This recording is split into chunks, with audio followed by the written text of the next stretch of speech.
الفن باب نحو استكشاف ثقافات الشعوب، يجمع في نفس الجمهور السكينة والفرح معا، ويصيغ رسالة بفحوى إنساني بناء، كما يفعله مسرح الشارع الذي أقيم على امتداد 3 كيلومترات في كركوك، فقصده عراقيون وزائرون من دول أخرى على هذه الأرض التاريخية. أنا هي أول زيارة لإلي لكركوك، تفاجأت فيها للأمانة، جاية من لبنان محملة برسالة إنه نحن كلياتنا نكون إيد وحدة، نتبادل الثقافات سوا، نتبادل الآراء الأفكار، نشوف عروضات حلوة، بدل ما كنا نشوفها مثلا على من وراء الشاشة، شفناها هلأ عم نشوفها شخصي فيس تو فيس. في الفعاليات التي يقدمها هذا المهرجان ليس فنا فقط، بل أنه موقف من العالم، وهذا ما يتجلى في شعار الدورة التاسعة والذي يقول أن مسرح الشارع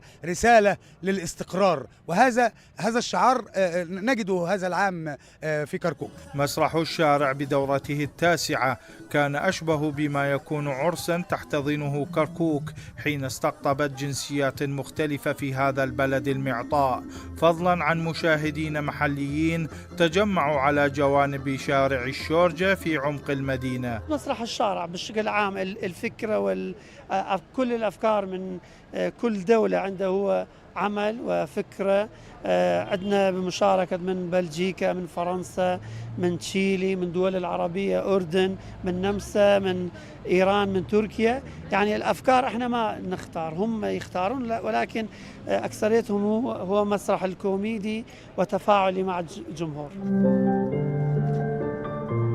عروض مسرحية ودبكات ووصلات غنائية قدمت على أطوال 3 كيلومترات من الشارع، بدأت من منطقة الشورجة وصولا إلى المركز الثقافي، فأعطت طابعا إيجابيا عن العراق الذي يحتضن المسارح الدولية.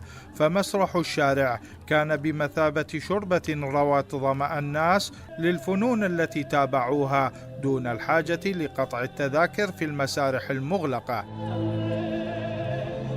لبرنامج بين نهرين، محمد صغير، كركوك.